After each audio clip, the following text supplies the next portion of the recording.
Simon Sébastien, donc œnologue de formation. J'ai repris le domaine viticole de mes parents et grands-parents il y a quelques années, en 2019.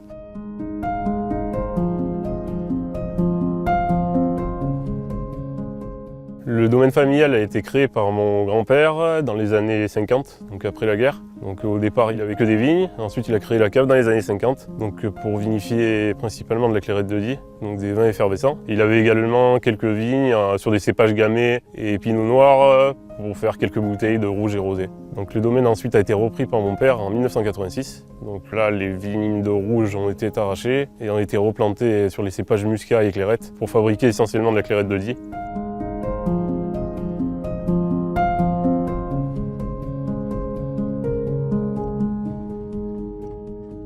J'ai travaillé beaucoup dans le sud, vallée du Rhône, j'ai géré un domaine dans la vallée du Rhône. Dans le Languedoc, j'ai fait mes études à Montpellier. Et suite à cela, avant de m'installer, j'ai fait une vinification en Nouvelle-Zélande pour apprendre de l'expérience. Je suis revenu au domaine en 2014, donc en tant que salarié au départ, donc pendant 5 ans.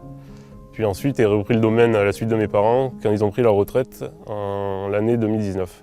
Sur le domaine, nous avons 10 hectares. En agriculture biologique, les 2/3 du domaine sont sur le cépage muscat petit grain blanc, un peu de muscat petit grain rouge pour faire un effervescent rosé. Donc maintenant, je vais vous présenter nos différents produits de notre production. Donc nous avons 7 produits, 6 vins ainsi qu'un jus de raisin. Donc le premier, notre vin blanc muscat sec, 100% muscat petit grain, le même que pour la Clairette de Die tradition. Vinification traditionnelle, nous séparons les jus, je garde que les premiers jus. Donc les jus les plus fins car le muscat peut être vite exubérant au niveau aromatique. Donc ce vin s'accompagne en apéritif, bien frais, ou également sur poisson ou de fruits de mer. Donc notre deuxième vin, même millésime 2022, c'est un rosé. Ça c'est un vin d'apéritif style rosé de Provence. Donc ça se boit autant en apéritif, avec un barbecue, poisson, gambas, des tapas ou même un repas. Il est fait pour l'été, quoi. Donc notre rouge en IGP Drôme également, millésime 2021, on est sur 100% Syrah, là on est donc sur des calcaires plein sud-est à 600 mètres d'altitude, donc ce qui va nous permettre d'avoir une bonne acidité et une bonne maturation. Il y a 3 semaines de macération, donc c'est un vin facile à boire sur le fruit, épices, plateau de charcuterie, côte de bœuf, il passe partout, quoi. Donc prêt à boire, vous pouvez le garder également 5-6 ans. Donc nous passons au dernier vin, la Primo Rosé. Donc là, la même méthode que la tradition, donc une méthode d'Iwas ancestrale, exactement pareil. C'est 100% muscat petit grain rouge. Même méthode, sauf que là on fait une macération pendant 2 heures dans le pressoir. Parce qu'en fait sur le muscat, donc il y a 50% d'arôme dans la pulpe, 50% d'arôme dans la peau. Et la peau est également rouge, la couleur est dans la peau. Donc il faut faire macérer le jus avec la peau pour extraire la couleur. Et ça va également extraire encore plus d'arômes, qui ne sont pas les mêmes dans la pulpe ou dans la peau. Donc c'est plus complexe au niveau aromatique et nous mettons un peu plus tard en bouteille, ce qui permet d'avoir un peu moins de sucre, donc c'est presque demi-sec. Donc ça c'est un vin qui passe hyper bien frais en apéritif ou sur une tarte aux fruits. Et le petit dernier, le jus de raisin bio. Donc là on est sur 100% muscat petit grain blanc, juste pressé, débourbé, donc pour qu'il soit limpide, pasteurisé, donc il n'y a pas de rajout de sucre, rien du tout, donc c'est autant pour les petits que pour les grands. Ensuite nous en venons aux effervescents.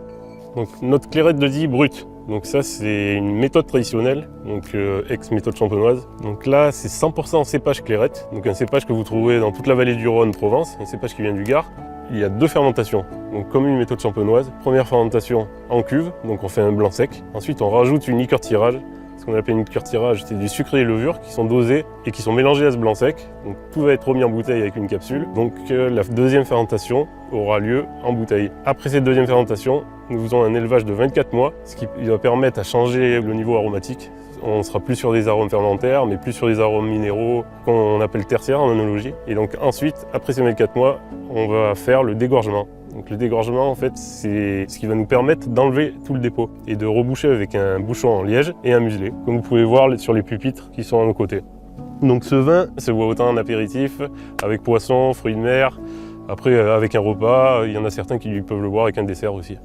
Ensuite, notre produit phare, donc la Clairette de Die tradition, qui est une méthode d'Iwas ancestrale. Ça c'est vraiment la méthode qui vient du pays, qui vient d'ici, la plus vieille méthode de vin effervescent au monde. Il n'y a qu'une fermentation. On fermente la moitié des sucres en cuve à basse température, entre 0 et 4 degrés pour extraire le maximum d'arômes du muscat. Ensuite, tous les jours, on suit la densité afin de voir l'évolution du sucre par rapport à l'alcool. Quand nous avons trouvé le bon équilibre, nous mettons en bouteille directement dans la bouteille capsulée. Donc la fermentation va continuer dans la bouteille, ce qui va créer une surpression de gaz avec les levures et le sucre naturel du raisin. À un moment donné, les levures vont mourir parce qu'il n'y aura plus d'oxygène. Donc la fermentation alcoolique s'arrête et c'est pour ça qu'on va retrouver du sucre résiduel dans cette clairette de Die, dans la méthode ancestrale.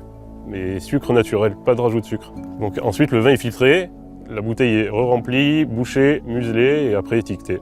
Et donc ça, c'est un vin qui passe partout, qui est peu alcoolisé du coup, vu qu'on a fermenté qu'une partie des sucres. Donc 7,5, ça fait toujours entre 7 et 8. Donc ça passe apéritif, dessert, plat sucré salé, avec des plats asiatiques aussi, ça passe pas mal, des soupes asiatiques et tout ça. Voilà.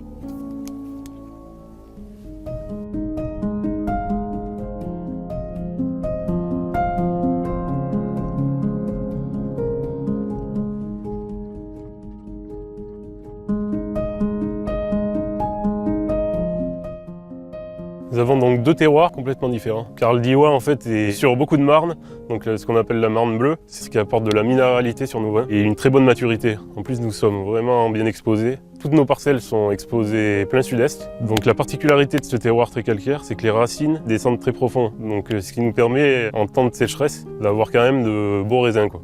Dans le futur, j'aimerais élargir ma gamme avec un nouveau vin blanc à base de clairette, 100%. Et donc ça serait un vin de garde qui pourrait se boire sur des plats plus évolués, quoi.